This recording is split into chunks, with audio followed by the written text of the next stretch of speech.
everyone. You're listening to The Future of Food Is You, a production of the Cherry Bomb Podcast Network.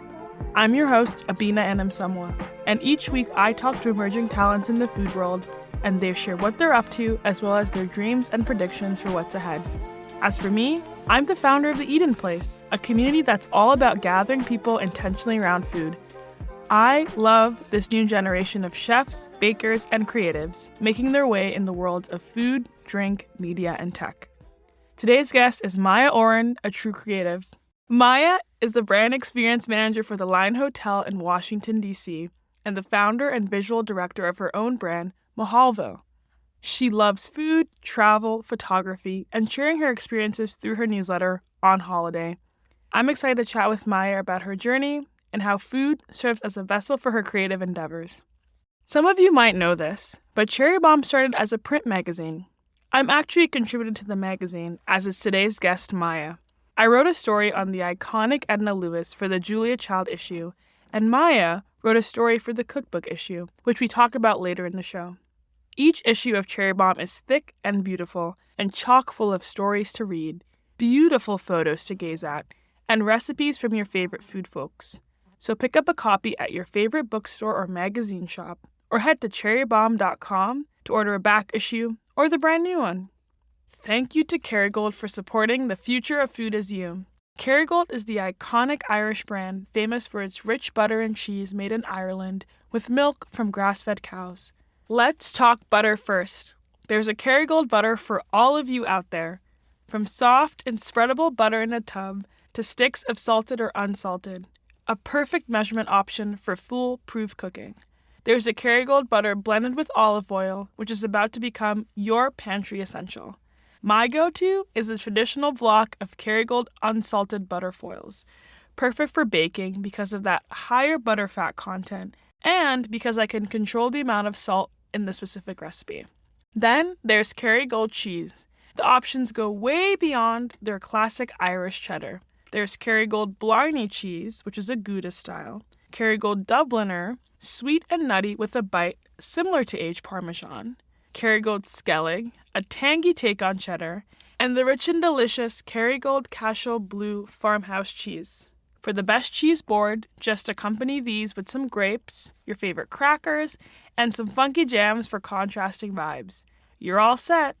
If you haven't tried Kerrygold yet, don't delay. The future is now. Look for their butter and cheese at your favorite supermarket, specialty grocery store, or cheese shop. Visit KerrygoldUSA.com for recipes and product information. Now, let's check in with today's guest. Maya, super excited to have you on the pod. I am thrilled. So you came in from D.C. You've been here for the weekend, I'm guessing? Yep. I came in on Saturday, got my fill of the city, went down to Orchard Street and found some cool pop-ups. What spots have you been eating out since you've been in the city? This is going to sound so lame, I guess, but when I lived in the city a long time ago, once upon a time, I used to live on the Upper West Side, and I would go to Peace Food all the time. I am not a vegan, and I actually tried to apply for a job there, and they were like, "Are you a vegan?" And I said no, and they were like, "Yeah." But I used to go there every day before work and get a chai and a muffin, and I would just go crazy for the different flavors that they had in muffins. And so every time I come to the city, it's kind of this nostalgic thing where I just get the Peace Bowl to go and some chickpea fries, and I sit in my room in my underwear and eat my food, and it's so delightful. Were there any new spots that you tried on this trip? No, actually, but I am coming back next week. So my exciting. birthday is next week on Sunday, and I've just been craving the energy of New York. That happens to me sometimes. So I booked myself a stay at the Hoxton in Brooklyn and realized that it's basically an Israeli hotel at this point with Laser Wolf on the roof. So we're going to go to Laser Wolf, my boyfriend and I. So I'm very excited. That's so exciting. So for those of you who are listening, Laser Wolf is one of the many restaurants from Michael Solomonov, and it's just an incredible spot. Yeah, and that's a smart move. I feel like that's probably the easiest way to get a reservation too, right? 100%. I mean, we're going at 5 on a Tuesday, so, Perfect. You know, there's that. Yeah. But then in the lobby, they have Kfar, which is his other concept, and it's a bakery concept. So I'm very excited to have buekas every morning with my coffee and just live it like I'm living in Tel Aviv again. That's awesome. Well, let's transition into your life and your upbringing. So can you tell us a little bit about where you grew up and how food played a role in your life? Sure. So I'm first generation American. My father is from Israel by way of Turkey and by way of Spain, and my mother is from Trinidad and Tobago. And so I grew up in a really diverse sort of environment, and between Connecticut, New Haven, just outside of New Haven, and Boca Raton, Florida. I feel like my life has just been a lot of these parallels of experiences that are very extreme, and the mixing of cultures has always been a big part of my life. I love to talk about Thanksgiving, actually, because the meal was always stewed chicken, macaroni pie, some sort of vegetable, and then my dad would always whip out his Israeli chopped salad, or actually salat aravi in Hebrew, which is Arabic salad. But that was just how I grew up. Now that you live in DC, are there places that you're able to get that sense of your family from? Do you have a good Trinidad spot you go to? Do you have a good Israeli spot that you're going to? Funnily enough, neither. There's a couple of places I've been for Trinidadian food, but my thing is, and I'm not going to name names, my thing is I feel like they try to make it fancier than it needs to be. Trinidadian food is meant to be eaten out of a to-go container, and it's very casual. My best memories, core memories, are going to my grandmother's house in Queens and driving with my cousin to get roti from the local spot and getting a big bag of pylori, which is basically just like a fried, I think it's chickpea flour dough. And it just saturates the bag in oil, and you're just eating that on your way back home. So it's very low-key, and there's places in D.C. that try to make it fancy with the tamarind sauce drizzled on the plate. And I'm like, no, I just want to get my hands in this. But I do really get down with Turkish coffee in D.C., and that's, I feel like, my gateway into just a feeling of home. That's really awesome, because I feel like D.C. is such a great place for food, considering it's the nation's capital. And I love that you dub yourself a third culture kid. I'm also a third culture kid. Are there places that allow you to kind of seek that feeling of home when you think about food? Yeah, so I think it's really interesting because food for me, it's not really about the chef or about the restaurant necessarily or like the scene of it. It's more about that real connection that person cooking has to their culture. And I feel like for me, that's the gateway. I had an interesting experience here at Abena Cafe in Brooklyn. My friends and I just wandered in, but they were doing coffee ceremony.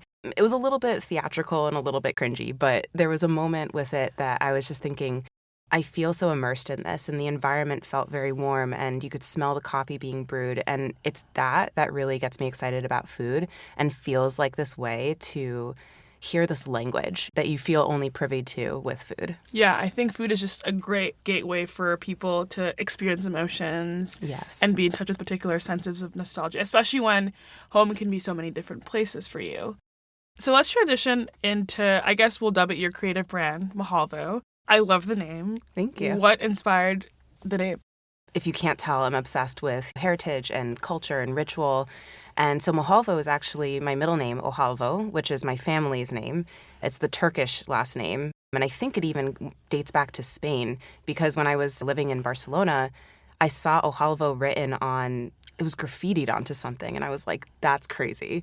It just traveled with me throughout my life. It was my middle name and is my middle name and my entire family's middle name. So Mojalvo also means hope. It comes from the word ojalá. So that really felt very beautiful to me. So we all have this name that just is part of everything that I love. And I just added my first initial to it and used it as a blog name back in college for my photography. And then it just stuck. That's amazing. Can you tell us a little bit about the essence behind the brand and the different creative directions you like to go in?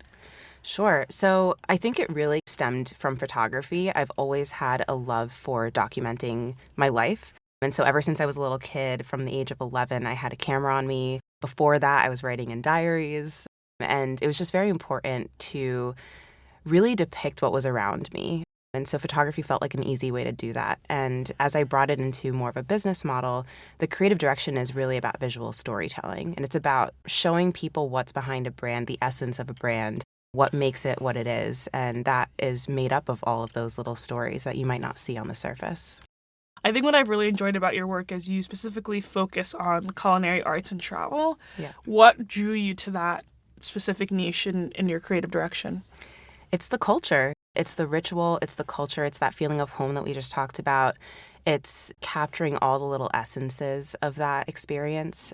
And, you know, my video work, I've been told that it feels very transportive and it feels very immersive. And that's really the feeling I want people to get when they look at my work or read my stories, is that they're really there with you, because that's what it's all about, right? We want to be immersed in that experience. When you really feel an affinity for a brand, that's what you're feeling. Yeah. So I've been doing a little bit of culinary school research, as any gastronome enthusiast does, and I have been so infatuated by Ballymaloe in Cork, Ireland. Yes. And I noticed that you did a creative shoot in Ireland. Can you tell us a little bit about the process of that?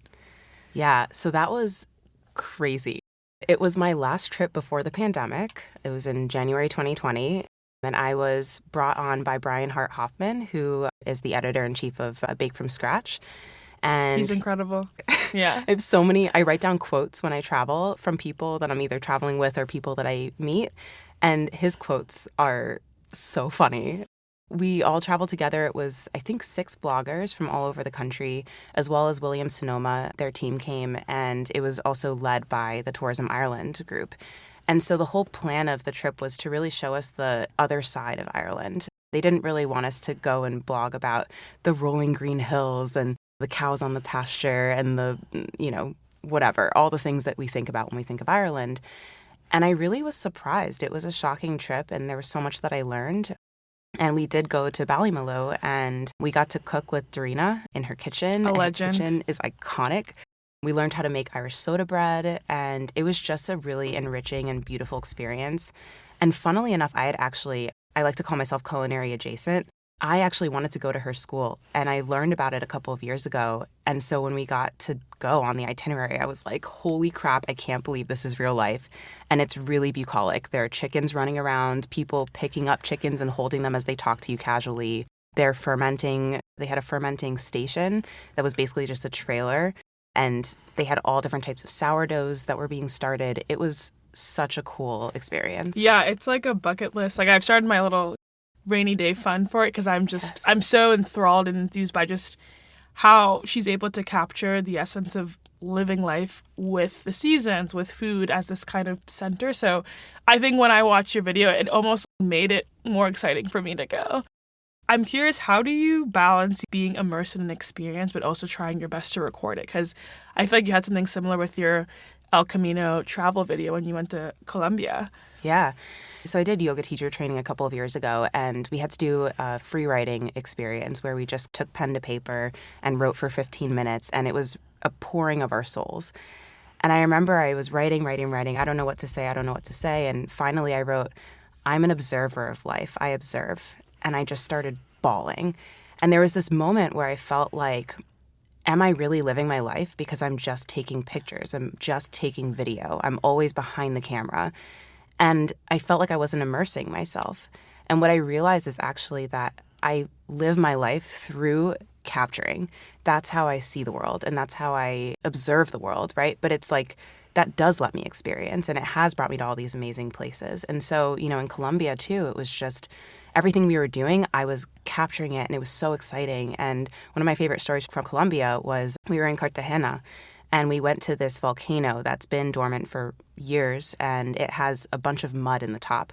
And so they bring people up this rickety little ladder, and you get into the mud, and you just float around in the mud, and you cover yourself in it, and then you dry off, and then these women bathe you down in this lake below. And I was so jealous that I couldn't get in, and I was trying to figure out how I could hold my camera above my head and get into this volcano without covering my equipment in mud.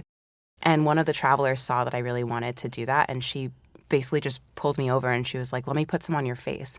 And so there's this really sweet picture of her putting mud on my face so I could experience a little bit of it while still capturing all of them. And that's beautiful, because I feel like she knew the value of you wanting to capture that for them. Because also it's always nice when you go on a trip and it's like, oh, someone's taking my photo, but also having that person be a part of that experience. Yeah. Obviously, we're a food podcast, so I have to ask, what were some of the best things you ate when you were in Cartagena? Oh my God. The street food, hands down, is unreal. Everything has cheese. So if you're lactose intolerant, bring your Lactaid. Yeah. But so good. And I remember actually the thing that is always really, that stands out to me when I travel is that first moment of touchdown. And I always try to write about it and capture the moment. And in Cartagena, when we landed, I got in the cab and we were driving into where the walled city is of Cartagena. And we passed by the ocean, and I saw this little kid just joyfully running through the waves, and it was just around sunset. So the wave hit his back, and it just sparkled all around him. It just felt so magical and steamy and romantic. And that night, the person who was going to be doing the tour for us in El Camino, he brought me down the street to try a bunch of street food. So we just walked around, and he's like, you need to try this, you need to try that. I drank a beer. I hate beer, and I was drinking a beer out of a kiosk. It was awesome. Let's talk a little bit about gear. I feel like you take a lot of incredible photos.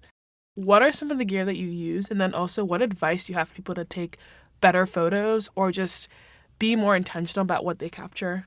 I'm a Canon gal.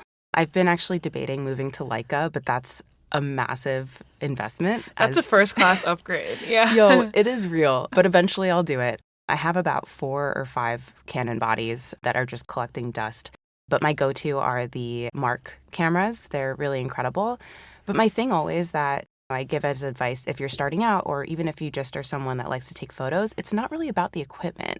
It's really about your angle. It's about the lighting. It's about your heart in it. And I feel like my skill set with that has always just been about the emotion that I have for it. It's not really about the equipment. There's beautiful photos I've taken on my iPhone that I've actually sold as prints alongside my photos that I've taken with my camera. So I think it's just about having your heart in there and really feeling the setting and what you want to evoke with that photo. Yeah. And then are there any photographers that inspire you right now? I am obsessed with Sam Euclid on Instagram. Oh, his stuff's amazing. Cannot. Yeah. I'm like, can I be you? Yeah. It really does exactly what I love about the art of photography and video is that it brings you into place so viscerally. Yeah. I was just in Mexico City and I saw his Mexico City, I guess, video dump or whatever you want to call it. And I was like, oh, I'll go and I'll try the same thing. And it just it doesn't hit. Yes. I feel like I was trying to get the angles and the sun, but he's just done such an incredible job of capturing humans simply as they are, which is beautiful. He's my number one. There's other people that I admire, but I feel like I'm one of those people who doesn't really have the one icon, but more so that I just, I'm always on, it's actually probably too much, but I'm always on Instagram just saving posts and then I'll look back and see different ways that they've captured. I would mention actually Maya Oren. I'm just saying her handle, so I don't know if that's her actual name. But her work is beautiful, and she captures a lot of the northern parts of the world. I think recently she was close to the North Pole in Svalbard, and she took these dreamy photos on film. She plays a lot with perspective, so she'll take photos of people laying in the grass in the foreground with wildflowers, and then you just see the mountains in the background, and it's just such a cool, very dreamscape vibe. Yeah. Are there any people that are shooting food well that you would love or that you're inspired by too? I feel like I'm really inspired by food stylists. There's a lot of food photographers that I like and I do follow their work, but I feel like the styling is really where I get excited. And I love Mariana Velázquez. Yes. She is such a star. Yes. Colombiana is such a great book. I love, what I really appreciate about that cookbook is that she weaves in the parts of food that I really appreciate and dining. It's about the whole feel. It's about what's on the table. It's about the company. It's about the music. And then she talks about the food. And so that's the way I've always really loved the industry, is that feeling of kind of the immersion. Some of my favorite restaurants in DC do that very well as well. It's the playlist, and that's what I remember is man, they were playing that amazing playlist of 2000s R&B, and I was also eating hachapuri and had a glass of natural wine, and it was killer. Yeah, and I think that's something that we're seeing a lot more of now in the food world. I think people are really tapping into emotion. Yes. I think it's one thing to be able to serve incredible food, but if you're not offering an ambiance and an experience, then I think it's hard for people to really appreciate the essence. And I think people like Mariana do that really well in the way she shares her heritage, but also the way that she wants to tell her story through food and through styling. So that's really exciting. We're big manifestors on the podcast. So I know you've worked with some incredible brands, but are there any dream partnerships or projects you'd love to work on or you'd love to have reach out to you? My dream always has been, and it's not a brand, but it's more so a feeling, is to be this consultant that just does creative direction and curation for boutique hotels and concept restaurants and comes in and just creates the programming and that feeling and that ambiance. I just envision myself traveling to Morocco and going through the market and finding all these cool fabrics and being like, okay, cool, this is what the couches are going to be. And just bringing in that whole feel of a space and immersing people into that. That's what I found is really something I love to do. You worked on two of, I would say, the best Cherry Bomb covers I've ever seen. So Sana Javeri Kadri of Diaspora Co. for the Entrepreneur issue, and then Paola Velez for the Bakers Against Racism issue. Yes. The Paola issue was very interesting because it was in the middle of the pandemic, and we were shooting actually at a restaurant that I've worked with for many years, Maidan, which I highly recommend going to if you're in DC. And Paola was their executive pastry chef at the time. And we all showed up in our masks and set up her wardrobe downstairs and then shot it upstairs where there's just a glimmer more light. But if you haven't been to the restaurant, Maidan is basically a cave. There's no natural light. There's a couple of windows, but they're covered in stained glass. And the whole feel of Maidan is that you're coming to a town square in the Middle East and there's a big fire in the middle and that's where the food is being cooked. So we set up upstairs and Jennifer Livingston is amazing and she set up the lighting properly and it looked awesome. And yeah, I got to style her look and it was really, really fun. And Sana's cover was such a blast. That was in Brooklyn and we wanted to do a sari look and she was very passionate about the sari. It was her way to really show her culture and give homage to that. And we ended up calling her Auntie because we couldn't get it perfectly right. And if you haven't worn a sari, it's all about the pleating. And it's really important to get the pleats perfect. Yeah. I've never wrapped a sari before. My mom's worn them to weddings because we're West Indian, so it's happened. And we got it finally, and it looked beautiful on the cover. I feel like that was really that was the ticket. That was the look. Yeah, that's so exciting. So something that's both a blessing and a curse of creative endeavors is that it's not a traditional path. There's no application form. In your experience of partnering with such amazing brands and working on such amazing projects, how have you gone about attaining these jobs and these roles? I think it's a process, and I think it's about being really determined. I am no stranger or fearful of cold emailing, and that's always my biggest piece of advice to anyone that asks me is just to find the people that you admire and write them. Back when I started, it was the early 2010s. I was emailing everyone. I emailed Kerry at Cherry Bomb and I was like, hey, I love the magazine. It's in Madewell and I work here. What's this all about? And those emails have always led me to new opportunities. And I think that the more that you kind of insert yourself and the more that you stay the course of what you're passionate about, always keep that North Star in mind, you'll get to have those opportunities. And I also really live my life by knowing that what's meant for you won't pass you by. So you just kind of have to keep the course and just feel secure in knowing that what's right for you will make itself apparent and you'll get to have those opportunities. Just keep that vision. Yeah, but that doesn't come with a little bit of effort. It's one thing to show up, but I'm curious how you continue to show up both in your creative spirit, but also in the work that you're doing for these particular brands.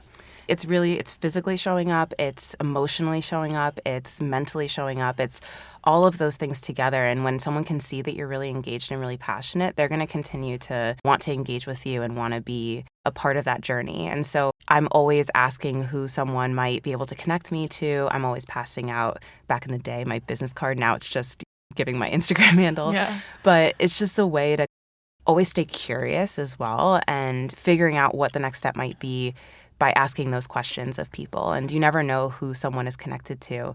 Case in point, I love Susan Alexandra, the designer. Her stuff is fantastic. Mm-hmm. And I went to her store yesterday and I tried on a headband. And one of my very good friends, she wrote me on Instagram and said, oh my gosh, I'm friends with her. And I'm like, no way. And obviously I'm going to try to pursue that and see if something can happen from that. That's such great energy to carry us into talking about your full-time job. Yes. So you're currently the brand experience manager at the Line Hotels, yes, specifically in DC.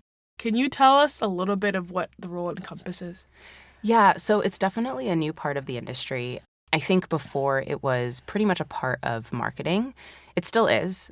Some of the more lifestyle brands will hire someone specifically to do this role. And what I'm in charge of at the Line in DC is everything that the guest experiences. So this is from the amenity they get when they check in, the temperature of the room, the music in the lobby, the furniture they're sitting on, and then also the programming that they're experiencing. That all is kind of under my jurisdiction.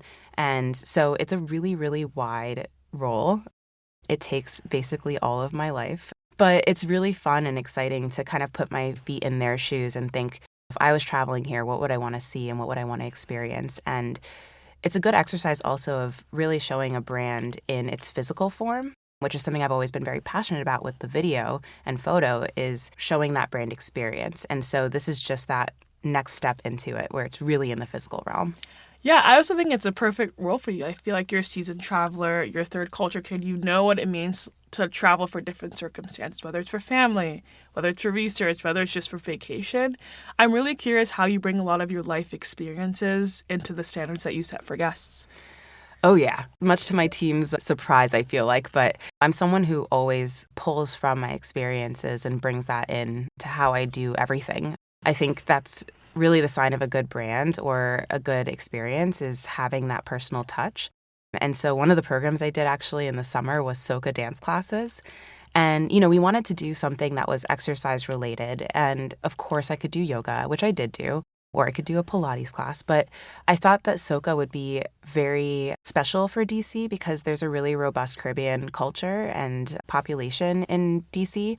And it just represented, I feel like, the city in a way that made sense to me. And as someone who's lived there for 6 years, not just your run-of-the-mill, because there's kind of two sides to DC. There's the suits and the monuments and the marble and all of that. And then there's this other kind of like counterculture, chocolate city, all of the different diversities, this massive, robust Ethiopian culture. And so when I'm pulling my programming, I'm actually trying to pull from more of that true culture of DC so that our guests can be in touch with a side that maybe they wouldn't have been able to see if they stayed at a Marriott or the Hilton or something.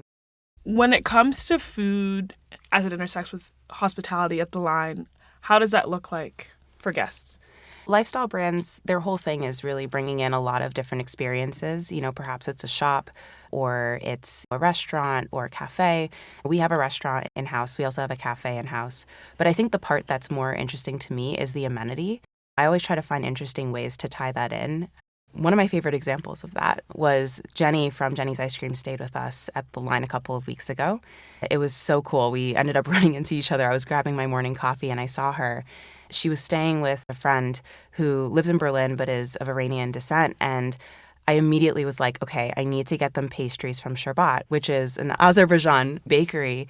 I just got them a variety of all these beautiful pastries. I go there very, very often and put it in the room. And it was just this moment to touch not only the culture of DC and Admo, where our hotel is located, but also to connect with the guest and what their experience is and their heritage. Maybe that would just be an exciting moment for them. So in any of the programs that you've done at the Line Hotel, were there any that had food play a big role? Yes. So there's actually two. One of them was with a local gelato company called Dolcezza, who actually I think are national now and in most Whole Foods across the country, so check them out. And so what we did is we grabbed the last of the strawberries for the season and we had Chef Ember roast them over an open fire and then we dredged them in honey. So then our local gelato company, they're incredible. We basically formulated a gelato using the last of the summer strawberries and literally called it that. And this was during the early fall, so it was kind of a fun treat to be able to have this strawberry flavor right as we're about to go into the holiday season. So that was really cool. And the other one was natural dyeing handkerchiefs. So what we did is we worked with a local company, Blue Light Junction. They're a collective of artists that are kind of exploring the history of natural dye.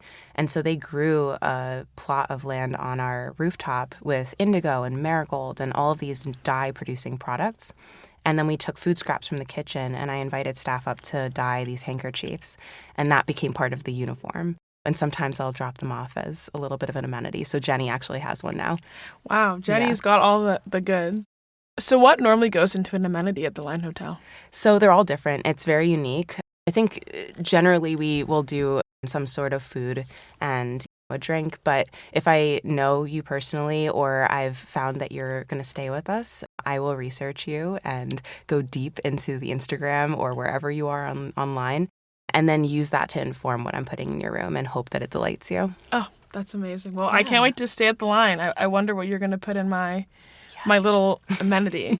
When you think of this role in the grand scheme of hotel operations, in your, I guess, few years working here, how are you hoping to see it change the way that people feel about hotels and feel about staying in them? Because I feel like for the last few years, there's been the debate between hotels and Airbnbs, and people are slowly inching their way towards hotels because, again, of the whole experience, the ease of hospitality, just like the brand that you're getting.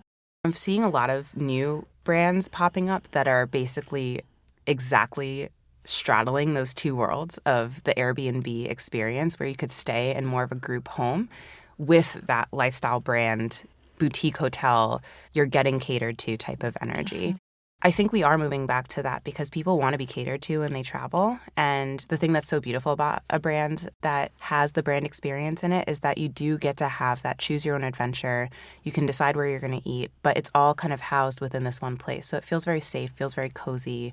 And you also can identify yourself within that brand. And so you get to choose which boutique hotel you're staying at and what experience you want that trip.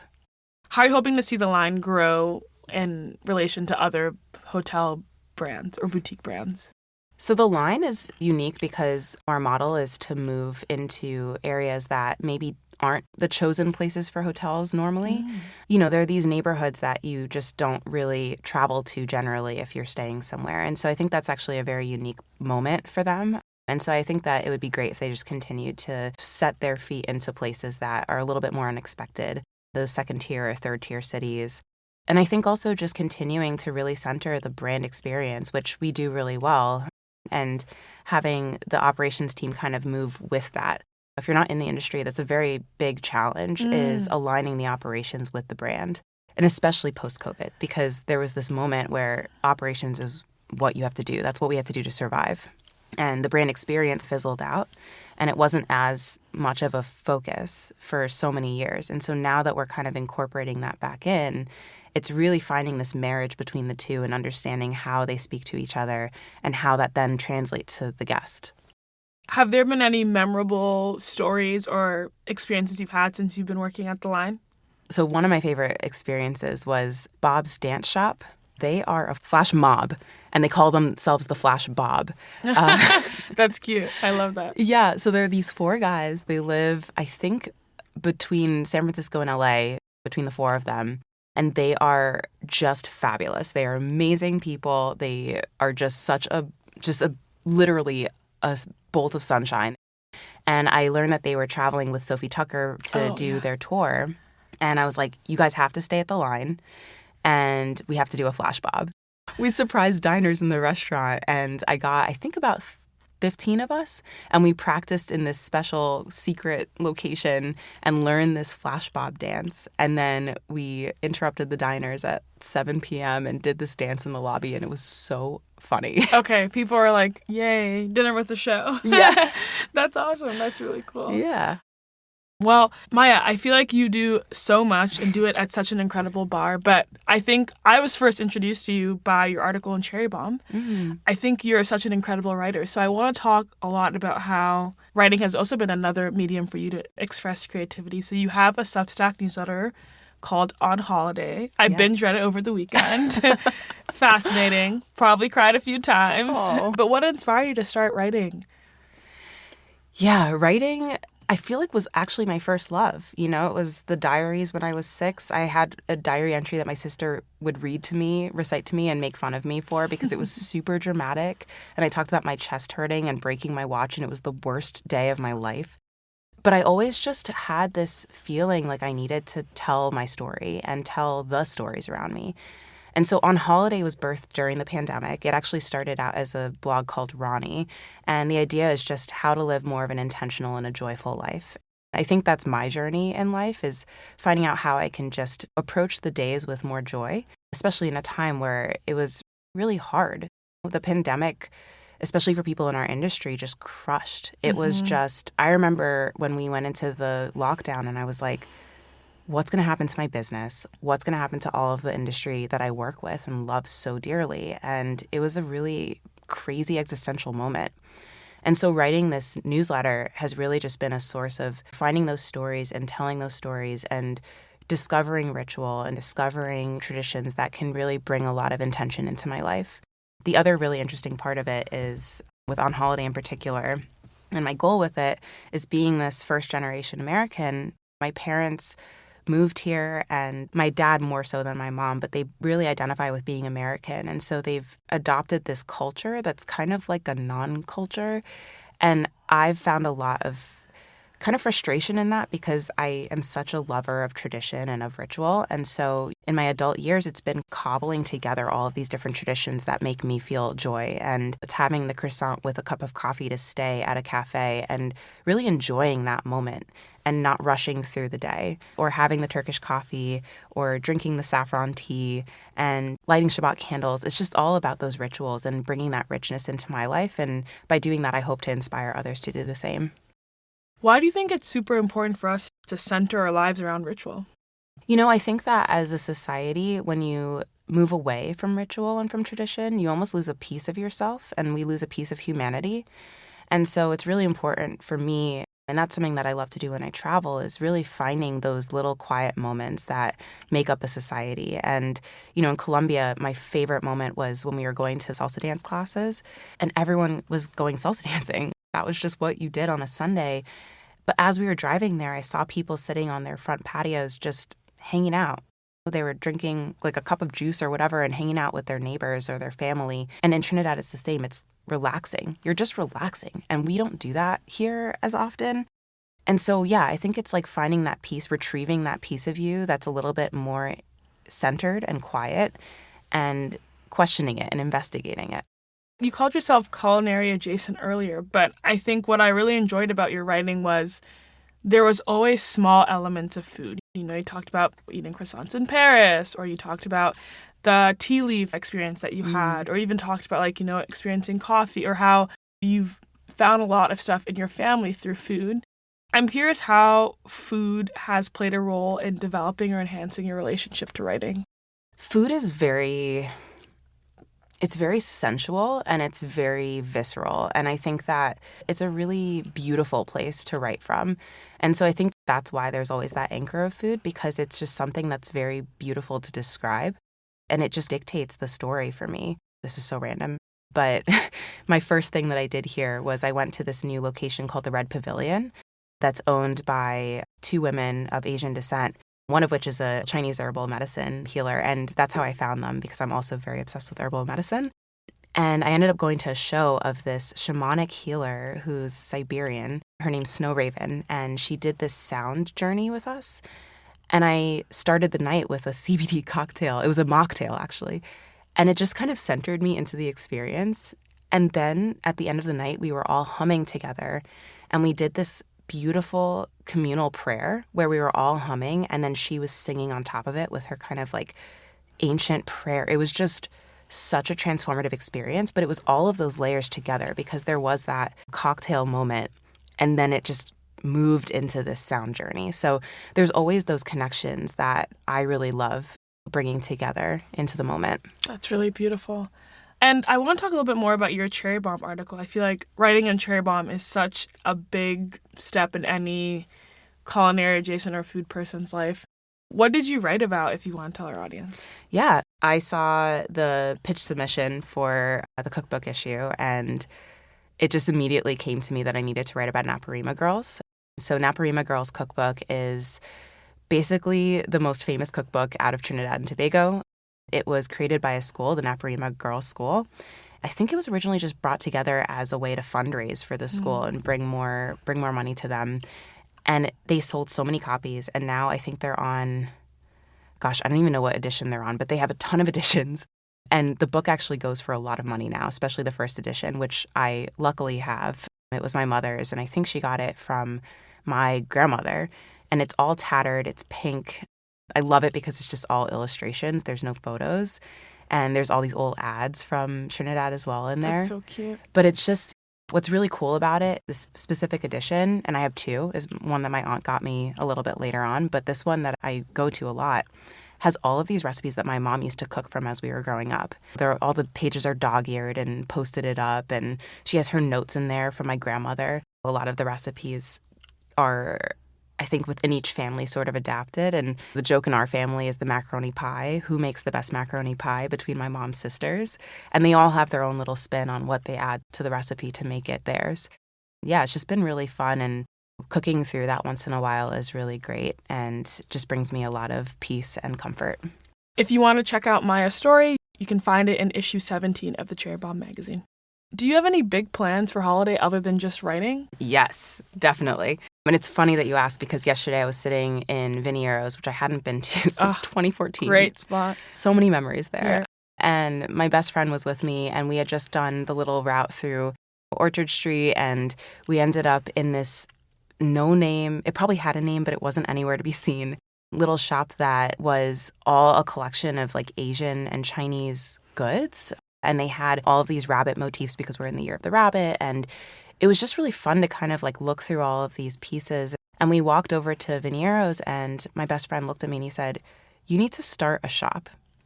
And it's been something that I've always wanted to do, of ritual items and, probably speaking to my culture of Jewish heritage as well as my Caribbean culture, as well as taking nods from cultures around the world. And so I think my big hope for On Holiday is to make it a bit more tangible at some point.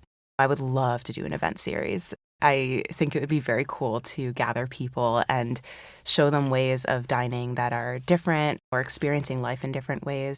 I think it would be great to do a detox of digital for a day. And I did do that one time. I had a digital-free dance party. That's beautiful. Yeah. I think something that has always been inspiring to me is the way that we all dine around the world. And so, Supra has been really inspiring to me. I got to experience that in the Republic of Georgia. And so just bringing that to my audience off the pages, which I've, written about a lot of these experiences, and having people actually practice what we're preaching would be really special. And how have you connected with your audience through your writing?